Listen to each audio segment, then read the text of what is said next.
आंख, बिनाई या नजर, ये अल्लाह ताला की दी हुई इतनी बड़ी नेमतों में से एक है। इसी के बारे में आज की वीडियो में हम डिस्कस करेंगे। मेरा नाम है आमना अहमद और देख रहे हैं आप मेरा YouTube channel Amna Ahmad official.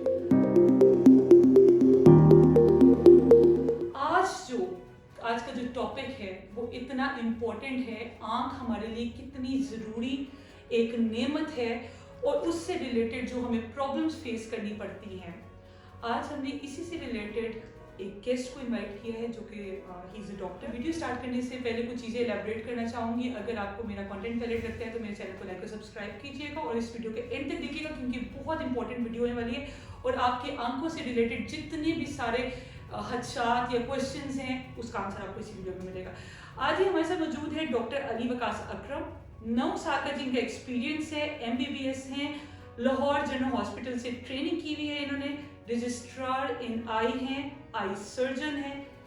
Welcome to our show sir. Thank you very much. How are you sir? Very kind of you ma'am, अल्हम्दुलिल्लाह all well. Thank you so much, आप टाइम निकाला आपने मेरी ऑडियंस के लिए, क्योंकि सर आजकल मुझे लगता है कि आंखों से रिलेटेड इतना प्रॉब्लम हर दूसरे तीसरे बंदे को ऐनक लगी हुई है। तो सर मुझे लगा कि इससे वैलिड कोई बंदा नहीं होगा। एक और चीज़ मैं आगे फर्दर मूव करने से पहले, ही इज़ फ्रॉम सियालकोट और मुझे बहुत हमेशा प्राउड फील होता है कि कोई भी सियालकोटी अगर किसी बहुत अच्छी पोस्ट पे है and he is serving someone. Amna, thank you very much for inviting me. My name is Dr. Ali Waqas और I am registrar ophthalmology right there in Islamabad Al Nafis Medical College and Hospital. I have been there in Lahore for a specific period of time. वहाँ से मेरी training है Lahore general hospital से।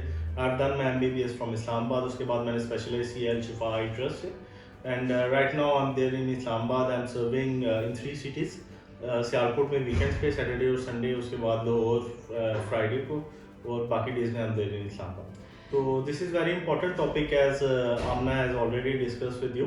तो जो आपके concerns हैं you can ask me freely और प्लीज़। सर सबसे पहले मेरा क्वेश्चन यही है कि जब हम देखते हैं हर दूसरे तीसरे बंदे को ग्लासेस लगी हुई हैं, सर इसकी क्या वजूहत है? आपको क्या लगता है कि क्या वजह है कि जिसकी वजह से ये चीज़ इतना रेशियो इसका इतना बढ़ गया है? असली ये है कि ग्लासेस की वजूहत डिफरेंट है।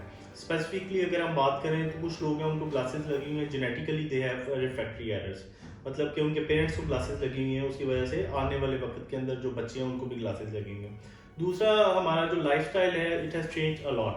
We have normally shifted on the gadgets, और उन गैजेट्स की वजह से हमारा जो स्क्रीन टाइम है that has increased a lot. उसकी बढ़ने की वजह से हमारी जो आई साइट है it is decreasing day by day, और उससे जो रिफ्रैक्टिव एरर की जो उनकी अमाउंट है और जो उसकी एवरेज है वो ड्रास्टिकली जो है ना मतलब उसमें इजाफा हुआ है, जिसकी वजह से हमारा ये जो ग्लासेस की जो आप देखते हैं जनरल जो पब्लिक ग्लासेस पहन रही है वो बहुत ज़्यादा है। ठीक हो गया सर। तो जो इससे रिलेटेड लोग कॉन्टैक्ट लेंसेज यूज करते हैं सर, आई गेस वो आपको क्या लगता है कि कितना वो सेफ है और वो आईज पे कैसे इफेक्ट करता है और उसके क्या कॉन्सिक्वेंसेज हैं? स्पेसिफिकली अगर मैं बात करूँ कॉन्टैक्ट लेंसेज पे, तो it is a foreign body. कोई भी नॉर्मल ऑर्गन अगर आप उसमें अगर एक फॉरेन बॉडी यूज़ करेंगे तो इट इज़ वेरी हार्मफुल। हमारी ग्लासेस हैं it is safe thing as compare to the contact lenses, क्योंकि ग्लासेस जो है वो आपकी आंख के अंदर नहीं लगी, वो आपके सामने वाले हिस्से पे लगी हुई हैं। कॉन्टैक्ट लेंसेज आप आंख का जो सामने हिस्सा है, जो आपकी स्क्रीन है, जो ट्रांसपेरेंसी में अकाउंट करता है, कॉर्निया, उसके ऊपर आप लगाते हैं और that is a foreign body. उसकी वजह से डिफरेंट इन्फेक्शंस हैं जो आप अपनी आंख में खुद अंदर लेके जा सकते हैं और that can cause you blindness even, और बहुत ड्रास्टिक इफेक्ट्स हैं उसके। और उसकी वजह से आपको जो फर्दर विजुअल लॉस के साथ पेशेंट्स हमारे पास आते हैं, और even patients can go blind with those severe infections। ठीक हो गया। अच्छा, तो सर जो लोग कॉन्टैक्ट लेंसेज यूज करते हैं सर, कौन सी स्टेज पे उनको रिफ्लेक्टिव सर्जरी की तरफ जाना चाहिए? बेसिकली बात यह है कि मैं नॉर्मली पेशेंट्स को एडवाइस करता हूँ कि दे shouldn't be using the contact lenses. अब ये refractive surgery it is the state of the art thing. इसमें बेसिकली ये है कि जो लोग ग्लासेस पहन रहे हैं एंड उसमें कोई डिफरेंट फैक्टर्स हैं, मैं फैक्टर्स आपको बाद में डिटेल में बताता हूँ, वो पूरी ज़िंदगी के लिए ऐनक से अपनी जान छुड़वा सकते हैं। Glasses you know it is a foreign body to your eye, मतलब ये एक बोझ ही है एक जो आप अपनी आंख के साथ या अपनी पर्सनैलिटी के साथ लेके चल रहे हैं। This era is an era of cosmesis. अब इस एरा के अंदर normally people don't want to wear glasses, और जो है ना लोग चाहते हैं कि वो मतलब हैसल फ्री रहें और वो मतलब बर्डन फ्री रहें, क्योंकि if a patient has a number of -6 और -8 या उसका हाई नंबर है, बेशक वो ही इज़ अ मायोप जिसे आई मीन के माइनस का नंबर है, या ही इज़ अ हाइपरमेट्रोप जिसमें वो प्लस का नंबर पहन रहा है, तो वो अगर इज अ हाई हाइपरमेट्रोप या हाई मायोप, तो वो इसका मतलब ये है कि वो विदाउट ग्लासेस इज ब्लाइंड। वो ग्लासेस के बगैर अगर ज़्यादा नंबर है तो उसके लिए तो एक परेशानी बन जाएगी, जब तक ग्लासेस उसको नहीं मिलेगी ही कांट एक्चुअली मूव और he can't actually wonder about ना। तो ऐसे बिल्कुल डिपेंडेंट हो जाते हैं और वो पार्ट एंड पार्सल बन जाते हैं उन लोगों की जो है ना लाइफ का पार्ट एंड पार्सल। तो उसमें ये बात है कि अगर ऐसा पेशेंट जी who has a number of -6 और -8 या -10 इवन -3, अगर उनकी जान छूट जाए ग्लासेस से, तो it is a blessing for हमारे पेरेंट्स को या हमारे टीचर्स को आईज से रिलेटेड, इन चीज़ों से बचने से रिलेटेड आप कुछ मैसेज अगर देना चाहें तो? जी बिल्कुल जी, डेफिनेटली। क्योंकि एक बहुत बड़ा पोर्शन जो है हमारे बच्चे अपने टीचर्स के साथ स्पेंड करते हैं दिन का, और स्पेसिफिकली मैं टीचर्स को ये बात बताना चाहूँगा कि मतलब वो ज़्यादा अटेंटिव हों बच्चों की तरफ, ऐसे बच्चों की तरफ स्पेसिफिकली जो देखेंगे बोर्ड से वो कितना प्रॉपर्ली कॉपी कर रहे हैं चीज़ों को, या अगर वो रिलक्टेंट हैं या गलत कॉपी कर रहे हैं या मतलब कन्वीनियंटली नहीं देख पा रहे, तो they should tell the parents, ताकि पेरेंट्स जो है उनको चीज़ों को अच्छे तरीके से मैनेज कर सके और उनको कंसल्ट करवा सके किसी भी ऑप्थेल्मोलॉजिस्ट को, ताकि फर्दर जो डिटोरिएशन है विजन की वो ना हो। दूसरा स्पेसिफिकली अगर मैं बात करूँ तो हमारे जो क्लासरूम्स हैं they should be well lit, मतलब उनके अंदर जो लाइटिंग है वो इस लेवल पे होनी चाहिए कि the patients are more comfortable, the actually the students should be comfortable enough कि वो आप कंफर्टेबली अपना होमवर्क और बाकी चीज़ें कर सकें, क्योंकि जितना ज़्यादा मिनिमम लाइट के अंदर बच्चे पढ़ेंगे उतना ज़्यादा ही चांस है कि उनकी आई साइट ज़्यादा कमज़ोर हो जाएगी वक्त के साथ। और सेकेंडली जो है मतलब मैं ये समझता हूँ कि आजकल इट्स मतलब एरा ऑफ टेक्नोलॉजी, मगर फिर भी मतलब आई मस्ट से कि अगर आप किसी भी गैजेट पे हमारे स्टूडेंट्स को शिफ्ट कर रहे हैं, तो that the screen of the gadget should be large enough के मतलब पेशेंट को ओवर फोकस ना करना पड़े, क्योंकि जब भी हमारा स्टूडेंट ओवर फोकस करेगा तो the chances of refractive error are going to increase और they are going to increase by many folds. तो इस चीज़ के लिए मैं मतलब I am going to request all my teachers and any audience who is a teacher के वो इस चीज़ को अच्छे तरीके से मैनेज करें। सेकेंडली मैं एक और बात इसमें मैं ऐड करना चाहूँगा कि हमारा एक बहुत बड़ा पोर्शन है और मतलब दे आर ब्लेस्ड पीपल जो हफाज इकराम है। तो मैंने अपनी एक 10 साल की प्रैक्टिस के अंदर तकरीबन ये चीज़ देखी है कि अक्सर जो पेशेंट हाफिज़ हैं उनकी नज़र बड़ी जल्दी डिटेरिएट होती है। उनकी 2-3 वजूहत हैं। एक तो ये है कि स्पेसिफिकली जब वो पढ़ते हैं बच्चे तो वो हेड नोट करते हैं इस तरह, मतलब अपना सर मूव कर रहे होते हैं। सर मूव करने की वजह से जो आपका फोकस आपका मतलब आइज से ब्रेन के अंदर बन रहा होता है दैट इज नॉट स्टेबल, वो मूव कर रहा होता है हर वक्त। उसके मूवमेंट की वजह से, हेड नोटिंग की वजह से, सर हिला हिला के पढ़ने की वजह से आपका जो विजुअल स्टेटस है दैट डिटोरिएट्स, और वो बड़ी जल्दी आप जो है ना पेशेंट को बड़ी अर्ली एज के अंदर ऐनक लग जाती है। तो मैं आपसे ये गुजारिश करूँगा कि जो हमारे हफाज इकराम हैं या जो उनके पेरेंट्स हैं उनको ये चाहिए कि वो उन हफाज इकराम का जो चेकअप है वो लाजमी कराएं, क्योंकि उनमें जो टेंडेंसी है ये ऐनक लगने की वो बहुत ज़्यादा है, और अगर हम उसको टाइमली इंटरवीन नहीं करेंगे तो बाद में मुश्किलात का सामना करना पड़ सकता है और उसके फिर जो है ना मसाइल बढ़ सकते हैं। क्या बात है, बहुत ही इंपॉर्टेंट और यूजफुल पॉइंट है, और आई होप कि यू विल फील ब्लेस्ड कि आपके पास इस टाइप के डॉक्टर हैं जो कि आपको इतनी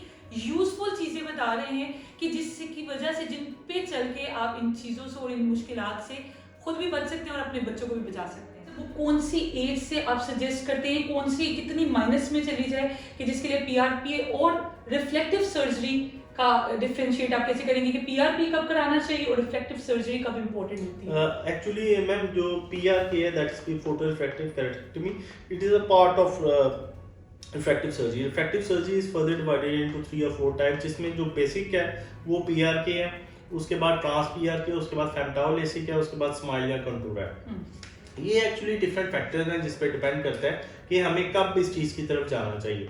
मैं कुछ स्पेसिफिक चीज़ें जिसमें आपको मैं गाइड कर देता हूँ। If you are wearing glasses and your number is stable for more than 6 months, you have an age of more than 20 years, specifically आपको कोई अनोमली नहीं है, कोई पैथोलॉजी नहीं है किसी किस्म की, आँख का पर्दा आपका ठीक है, you don't have a problem with your eye, your eyes are not dry, तो then you can definitely go for refractive surgery। उससे पहले हम उसकी कुछ एग्जामिनेशंस हैं जो हम पेशेंट जब हमारे पास आता है तो हम उसकी आंख का पर्दा देखते हैं, उसका रिफ्रैक्टिव स्टेटस देखते हैं, ये देखते हैं कि कब तक उसका नंबर स्टेबल है, कब से नंबर ग्लासेस पहन रहा है पेशेंट और कब से नंबर वो स्टेबल है, क्योंकि हमें एटलीस्ट 6 मंथ्स वो नंबर स्टेबल रखना पड़ता है। अगर वो नंबर स्टेबल रहे तो उसके बाद ही the patient is applicable for the refractive surgery और रिजल्ट्स भी उसके उसी में ही अच्छे आते हैं। ठीक हो गया सर। जो अब 50 प्लस एज में हो जाता है अक्सर उनको तो मोतिया, सफ़ेद मोतिया उतर गया आँख में, सारा कुछ, तो सर उस पर क्या सजेस्ट करते हैं आप? नॉर्मली ये इसी तरह ही है कि जैसे आवर हेयर्स गेट वाइट और दे गेट ग्रे।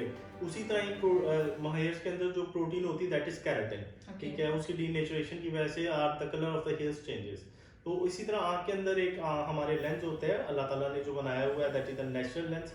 उसके अंदर एक प्रोटीन होती है दैट इज सॉर्बिटोल, उसकी डीनेचुरेशन से जो है ना फाइबर जब डीनेचर होते हैं, प्रोटीन डीनेचर होती है तो पैसिफाई हो जाती है। जनरली जो आँख का लेंस होता है, कोई भी लेंस होता है दैट इज ट्रांसपेरेंट, जिसके थ्रू लाइट पास कर सकती है। मगर जब वो उसमें पैसिफिकेशन आ जाती है या उसकी जो ट्रांसपेरेंसी है वो कम हो जाती है, तो उस वजह से हमें क्लाउडीनेस हो जाती है या ओपेक नज़र आता है या धुंधला नज़र आता है।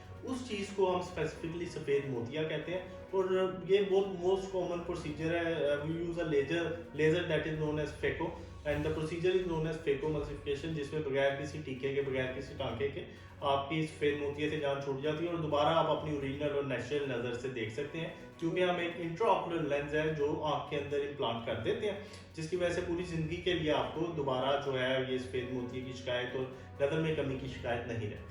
ठीक हो गया। अच्छा सर, आप ये स्क्रीन टाइमिंग है हमारे छोटे बच्चों से लेके बड़ों तक, हर कोई स्क्रीन टाइम में किसी न किसी तरीके से ऑक्यूपाइड है। सर, इसको आप कितना कल्प्रिट जो है ना कहेंगे कि कितना ये कल्प्रिट है हमारी आई साइट पे इफेक्ट करने में, कितना इसका पार्ट है? वेरी ऑनेस्ट, अगर मैं ये बात कहूँ कि मतलब this thing has even shock me as a doctor और एज एन आई सर्जन, तो मैं इट वोंट बी मतलब एग्जैजरेशन, क्योंकि मैंने देखा स्पेसिफिकली इस लास्ट 2.5 ईयर्स में या 2 ईयर्स में, जिसमें पेशेंट्स जो है मतलब they were bound to their homes COVID की वजह से, और जो बच्चे हैं हादसों पे दे कुडंट प्ले आउटसाइड, और उनकी जितनी भी एक्टिविटीज़ हैं they were specified on the screen और ऑन द गैजेट्स। उसकी वजह से जो मल्टीप्लिकेशन हुई है रिफ्रैक्टिव एरर की, that has been too many folds. और हमें जो है ना मतलब if you are not going to stop them right now, तो साइकेट्रिकली भी they are being hit on the brain. उसके अलावा जो उनकी आई साइट है मतलब that is being decrease drastically, और अभी टाइम है टू स्टॉप देम। उसके बाद फिर जो है ना रिफ्रैक्टिव एरर इतने ज़्यादा हो जाएंगे या उनकी प्रोग्रेशन इतनी ज़्यादा हो जाएगी कि इवन आप विद द रिफ्रैक्टिव सर्जरी हम जो है ना ग्लासेस नहीं रिमूव कर सकेंगे। तो इसमें कुछ पॉइंट्स हैं जो मैं आपको बताना चाहता हूँ कि due to which we should be careful about. एक तो हमारे जो बच्चे हैं मतलब वी शुड ट्राई देम के मतलब they should be avoiding the gadgets और screens. That is a difficult task, I know. Even मेरे जो अपने बच्चे भी हैं जो मतलब they are fond of watching tablets and things like that. तो उसमें हम स्पेसिफिकली ये कर सकते हैं कि जो हम गैजेट दे रहे हैं पेशेंट को, या किसी भी मतलब हमारा कोई भी पेशेंट या कोई बच्चा गैजेट यूज़ कर रहा है, तो उसका स्क्रीन जो है that should be large enough. हमें अवॉइड करना चाहिए पेशेंट्स को अपना जो भी हमारा पेशेंट है या जो भी हमारा बच्चा है, किड है, उसको अपना मोबाइल ना दें, क्योंकि मोबाइल्स की नॉर्मली स्क्रीन छोटी होती है, patient have to focus more on the mobile. और उसका जो स्क्रीन टाइम है that shouldn't be more than 20 minutes in a sitting. एक सिटिंग के अंदर 20 मिनट से ज़्यादा बच्चा स्क्रीन में ना देखे, क्योंकि अगर वो परसिस्टेंटली स्क्रीन पे देखेगा तो जो हार्मफुल रेज उस स्क्रीन से निकलती हैं दैट अफेक्ट और रेटिना, आँख का पर्दा जो है। उसके अलावा परसिस्टेंट देखने की वजह से हमारे नज़र के पट्टे जो हैं वो कमज़ोर हो जाते हैं। उसकी वजह से normally patient goes to a specific syndrome and that is known as convergence insufficiency. Thirdly जो है अब जो चीज़ ज़्यादा ज़रूरी है वो ये है कि जो हम एक स्क्रीन रखें या कोई टीवी रख रहे हैं, कोई भी screen that should be at least at a distance of 20 foot और 20 फीट, बिकॉज उससे जो है ना आप ये देखेंगे कि जो हार्मफुल रेज है दे डजंट रीच योर आई। उसके अलावा जो उसकी ब्राइटनेस है that should be at the minimum level. Brightness उसकी ज़्यादा नहीं होनी चाहिए, क्योंकि जितनी कम उसकी ब्राइटनेस होगी उतनी हार्मफुल रेज जो है ना हमारी आइज पे जो है वो ट्रांसफ़र होंगी।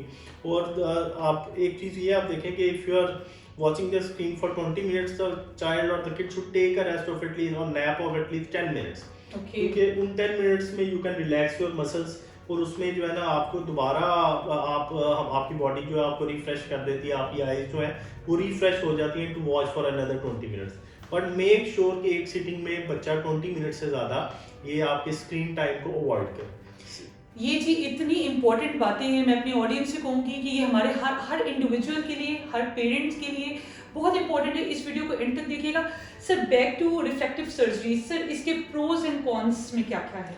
If you are going to talk about the pros, तो सबसे बड़ी बात ये है कि एक पेशेंट जो डिपेंडेंट है आपकी ग्लासेस के ऊपर, उसी ग्लासेस से जान छूट जाती है। मतलब कि अगर ऐनक आपकी गुम जाती है और यू कांट मतलब एक्चुअली फाइंड योर ग्लासेस, तो आप देखें you are dependent, you are handicapped. आपको उन ग्लासेस के बगैर तो बिल्कुल आपको कुछ नज़र नहीं आता और आपके लिए बड़ी परेशानी बन जाती है। तो ये है कि you get a hassle free life, आपकी जो डिपेंडेंसी है वो ख़त्म हो जाती है। और एक आपका जो कॉस्मेसिस है वो बड़ा इंप्रूव हो जाता है, सेंस ऑफ एस्थेटिक्स बड़ी इंप्रूव हो जाती है और आपकी पर्सनैलिटी में एक बड़ा पॉजिटिव चेंज आता है ग्लासेस के रिमूवल से। सेकेंडली जो है ये है कि इसमें ग्लासेस रिमूव करने से आपको एक प्लस पॉइंट जो होता है वो ये मिलता है कि जनरली आपकी जो पर्सनैलिटी है वो ग्रूम हो जाती है काफ़ी ज़्यादा, और आपकी जो अपब्रिंगिंग है, जो आपकी कन्वीनियंस है वो काफ़ी बढ़ जाती है। मगर if you are going to talk about cons तो डेफिनेटली इट इज़ सर्जरी, मतलब मगर ये कोई ऐसी सर्जरी नहीं जिसमें हम आपके अंदर जा रहे हैं, वी आर इंटरवीनिंग द, ये जस्ट आपके कॉर्निया जो interior surface of the cornea हम उसको ब्लेड कर देते हैं, उसको तराश देते हैं उस नंबर के ऊपर जो आपकी ऐनक का नंबर होता है, और इसीलिए ये ज़रूरी है कि वो नंबर स्टेबल रहे at least for 6 months after the age of 20, और ये it is a painless surgery. If you are going to talk about femto LASIK or smile or contour, it's a painless surgery.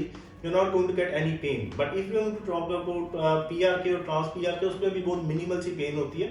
Almost all of them have the same results. मगर ये है कि femto LASIK is the latest surgery और उसमें जो हमारे results हैं they are a bit superior to PRK and trans PRK.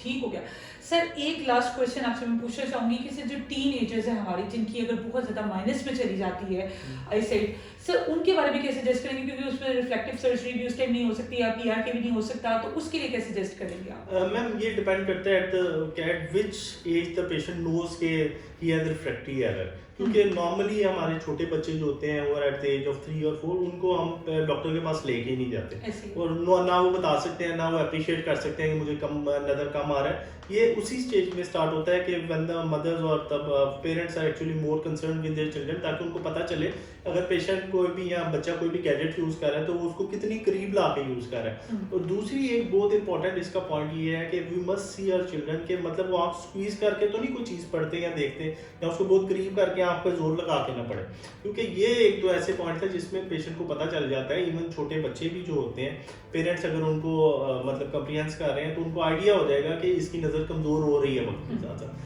तो अगर आप टाइमली डॉक्टर के पास ले जाएं उसको, और अगर वो ग्लासेस टाइम पे पहनना शुरू हो जाए तो उसकी नज़र वहाँ पे स्टेबल हो जाए। You must go to an eye specialist, ताकि आप जो है ना रेगुलर चेकअप अपने बच्चे की आंख का करा सकें, आपको पता चले क्योंकि रिफ्रैक्टिव एरर तो नहीं, क्योंकि जो छोटे बच्चे होते हैं उनके मसल्स इतने स्ट्रांग होते हैं कि they can overcome that if the refractive error is small और if it is of an average value तो वो ओवरकम कर जाता है नज़र का जो पट्टा है, इट इज दैट स्ट्रांग, और उसमें मसल में इतनी स्ट्रेंथ और इतनी पावर होती है कि we don't actually need glasses, मगर वो आहिस्ता आहिस्ता जो है ना ओवर यूज करके मसल्स डैमेज हो जाते हैं और then patient go to a permanent refractive error और उसकी वजह से फिर मसाइल बढ़ते हैं। ठीक हो गया। मल्टीविटामिन सीरम्स होते हैं, सिरप्स होते हैं, इसका मुझे पूछना है कि ये कितने में, क्योंकि अक्सर जब कोई बच्चों को लेके जाते हैं पता चलता है आईसाइट वीक है तो दे सजेस्ट के डॉक्टर सजेस्ट के मल्टीविटामिन आप ये वाला सिरप लो, वो कितना रिफ्लेक्ट करते हैं, उसका कितना जी दे आर एक्चुअली हेल्पफुल, मगर वो डिपेंड करता है कि एरर कितना ज़्यादा है आपका, रिफ्रैक्टिव एरर कितना ज़्यादा है।